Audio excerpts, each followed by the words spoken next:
नमस्कार, देश न्यूज में आप सभी दर्शकों का स्वागत है। मैं प्रीति दयाल आपके साथ। देखिए, केंद्रीय मंत्री व लोजपा रामविलास के सुप्रीमो चिराग पासवान के सांसद इन दिनों फुल ऑन एक्शन मोड में दिख रहे हैं और यहाँ हम बात कर रहे हैं चिराग पासवान के जीजा जी और जमुई के सांसद अरुण भारती की, जो कि फुल फॉर्म में दिखे पटना एयरपोर्ट पर। जी आपको बता दें कि पटना एयरपोर्ट पर अरुण भारती ने मीडिया कर्मियों से बातचीत की और इस बातचीत के दौरान उन्होंने, आपको बता दें कि पूरे के पूरे लालू परिवार पर अपना निशाना साधा है। आपको बता दें कि मीडिया कर्मियों की ओर से तेजस्वी यादव, नेता प्रतिपक्ष तेजस्वी यादव को लेकर के सवाल किया गया कि वे सदन में शामिल नहीं हुए हैं। 5 दिनों तक मानसून सत्र चला बिहार विधानमंडल का, लेकिन इस दौरान वे सत्र से गायब रहे। यह सवाल सुनते ही साफ तौर पर अरुण भारती ने कहा कि यह दुर्भाग्य है बिहार का कि नेता प्रतिपक्ष सदन की कार्यवाही के दौरान मौजूद नहीं रहे हैं। इसके अलावा आपको बता दें कि बजट को लेकर के भी अरुण भारती से सवाल किया गया कि लालू प्रसाद यादव, जो कि आरजेडी सुप्रीमो है, उनका तो साफ तौर पर यह कहना है कि बजट के नाम पर सिर्फ झुनझुना थमा दिया गया है। मुख्यमंत्री नीतीश कुमार ने सरेंडर कर दिया। वहीं इस सवाल को लेकर के भी अरुण भारती लालू प्रसाद यादव पर ही बरस पड़े हैं और इसके साथ ही उन्होंने साफ तौर पर लालू यादव से ही उल्टा सवाल कर दिया है कि जब वे मंत्री थे तब आखिर केंद्र की ओर से बजट में क्या कुछ मिला था बिहार को। आपको बता दें कि इस दौरान Arun Bharati full on action mode में दिखे और कई और मुद्दों को लेकर के अपनी बातें कही मीडिया कर्मियों के सामने। तो क्या कुछ इस दौरान पूरा वाकया हुआ, किन सवालों को जवाब अरुण भारती ने दिया, आप खुद सुन लीजिए। सत्र चल रहा था और सदन से तेजस्वी यादव गायब रहे, एक भी दिन सदन नहीं पहुंचे। पीछे खबर आ रही थी, मेरे ख्याल से फिर झूठी खबर थी कि तेजस्वी जी सदन में आ रहे हैं। पीछे तो खबर आ रही थी, लेकिन शायद गलत खबर थी। देखिए, नेता प्रतिपक्ष को खास करके जब सदन चल रहा होता है तो सदन की कार्रवाई में जितने भी सदस्य उनको भाग लेना चाहिए। दुर्भाग्यपूर्ण है बिहार का कि जो नेता प्रतिपक्ष हैं वही सदन से गायब हैं, तो सरकार से सवाल कौन उठा रहा है। ऐसे में बड़ा ज़रूरी है कि उनका एक सकारात्मक सहयोग रहता, वो सवाल पूछते, विकास के कार्यों पे सवाल पूछते, हम लोग जवाब देते उसका। लेकिन दुर्भाग्यपूर्ण है बिहार का, दुर्भाग्य है कि जो नेता प्रतिपक्ष हैं वो सदन से गायब हैं। बजट सत्र खत्म हुआ है, लगातार कही जा रही है कि बिहार को झुनझुना मिला है। देखिए, बजट सत्र अभी खत्म नहीं हुआ है, बजट पे आम चर्चा चल रही है और बिहार को झुनझुना नहीं मिला है। आप उठा करके पिछले 2 दशक का बजट देख लीजिए। बिहार को पहली बार ये सौगात मिला है कि 58,000 करोड़ से ज़्यादा का आपको मिला है आवंटन। आपके बिहार में भी एक्सप्रेसवे दौड़ेंगे, आपके गंगा नदी पे नए पुल बनेंगे, आपको नया पावर प्लांट मिल रहा है, आपके यहाँ भी गया में इंडस्ट्रियल कॉरिडोर बन रहा है। इसके अलावा और जो आप स्टार्टअप के नए काम करना चाहिएगा, अलग अलग मल्टी नेशनल जो बैंक्स हैं उनसे आपको क्रेडिट फैसिलिटी उपलब्ध कराएगी। तो बिहार को झुनझुना नहीं मिला है। झुनझुना जो कह रहे हैं उनसे पूछे कि अब उनके पास मुद्दा क्या है। पहले तो बोलते कि बिहार को क्या मिला, जब बिहार को आवंटन मिल गया है तो वो लोग बोल रहे हैं कि झुनझुना मिला है। बिहार के लिए बहुत अच्छा बजट है।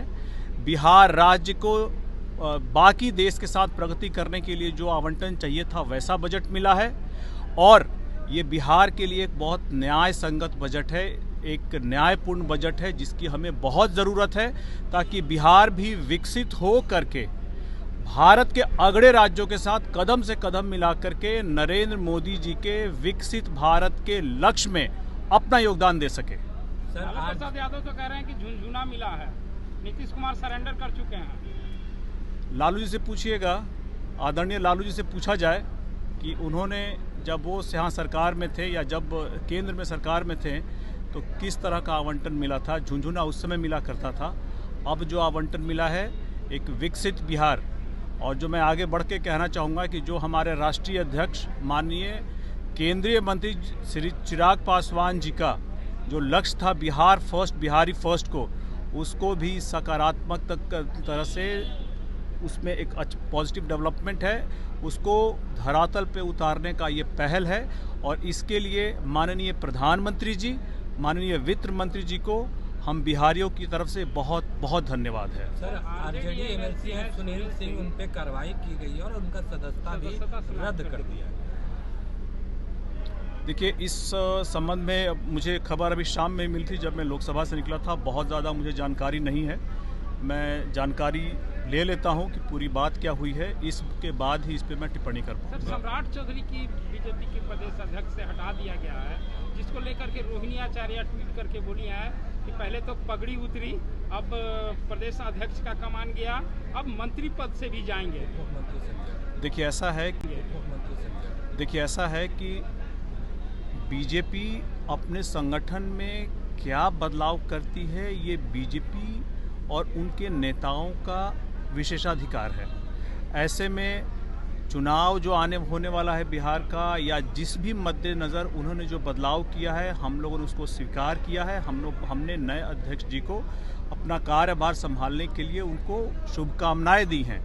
ऐसे में रोहिणी आचार्य जी क्या कह रही हैं, उससे हम लोग को बहुत सरोकार नहीं है। पहले मुझे ये बताया जाए कि रोहिणी आचार्य जी हैं कहाँ, वो बिहार में हैं कि सिंगापुर में हैं।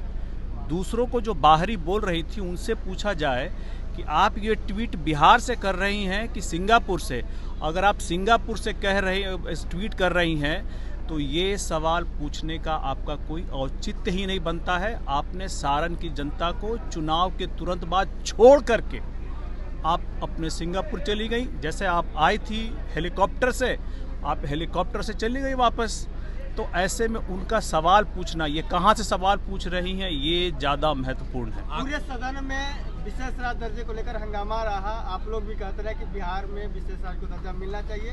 चिराग पासवान ने कहा कि नियम कानून बदलाव करने पड़ेंगे तो हम लोग करेंगे, लेकिन विशेष राज्य का दर्जा लेकर आएंगे। अब सदन में भी लोग कर रहे हैं विपक्ष की, हम लोग को विशेष राज्य के दर्जे से कम कोई मंजूर नहीं है। देखिए, ऐसा है, हमारी भी पार्टी की मांग है, हमारे राष्ट्रीय अध्यक्ष, हम सभी लोगों की मांग है कि बिहार को विशेष राज्य का दर्जा मिलना चाहिए।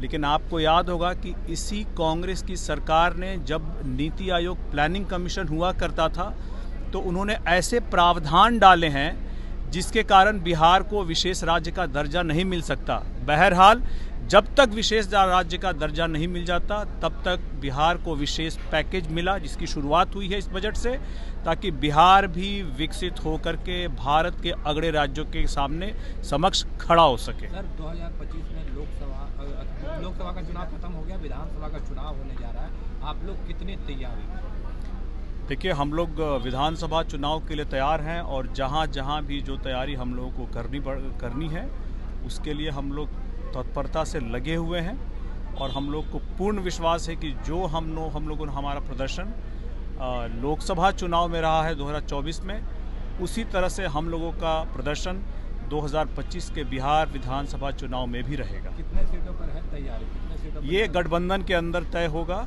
और अभी इस पे चर्चाएं होंगी, तब आपको भी बता दिया जाएगा जब हमारे बीच ये सहमति बन जाएगी। तो 25 सीट का मांग अभी से ही कर चुके हैं।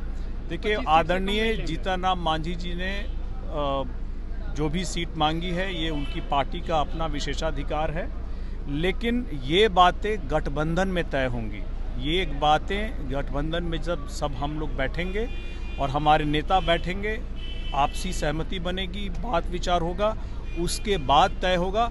लेकिन फिलहाल मैं आपको ये आश्वस्त कर रहा हूँ कि बिहार विधानसभा चुनाव 2025 में जो होगा, जो प्रदर्शन हमने लोकसभा चुनाव में दिखाया है, ये गठबंधन उसी तरह का प्रदर्शन 2025 के बिहार विधानसभा चुनाव में भी दिखाएगी। विधानसभा का चुनाव क्या पारस जी के साथ आप लोग लड़ेंगे 2025 में? देखिए, इस पे मैं टिप्पणी नहीं करना चाहूँगा। हम जो एनडीए के राष्ट्रीय जनतांत्रिक गठबंधन के जो हम लोग पार्टनर्स हैं, जो हम लोग साथ में हैं, ये उनके मध्य में होगा। अब कौन अभी एनडीए में है नहीं है, उनके बारे में मैं कोई टिप्पणी नहीं करना चाहूँगा। Thank you sir. बहुत।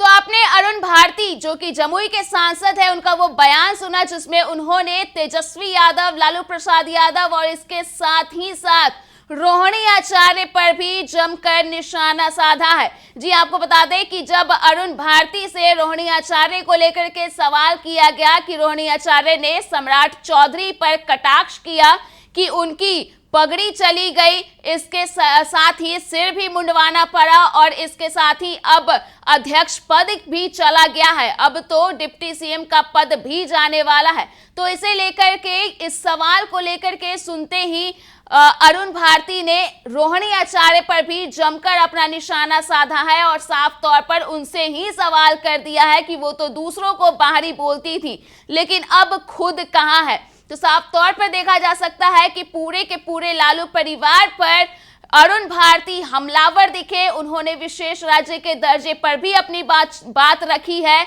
और साफ तौर पर जो उनकी सक्रियता है वो देखने के लिए मिली है और साफ तौर पर देखा जा सकता है कि किस तरह से मीडिया कर्मियों के समक्ष उन्होंने मुखर कर अपनी बातें रखी है। तो फिलहाल के लिए इस खबर में इतना ही। अगर आपने अभी तक हमारे YouTube चैनल को सब्सक्राइब नहीं किया है तो इसे जल्द सब्सक्राइब कर दें। इसके साथ ही अगर ये वीडियो फेसबुक के माध्यम से देख रहे हैं तो पेज को लाइक करना ना भूलें।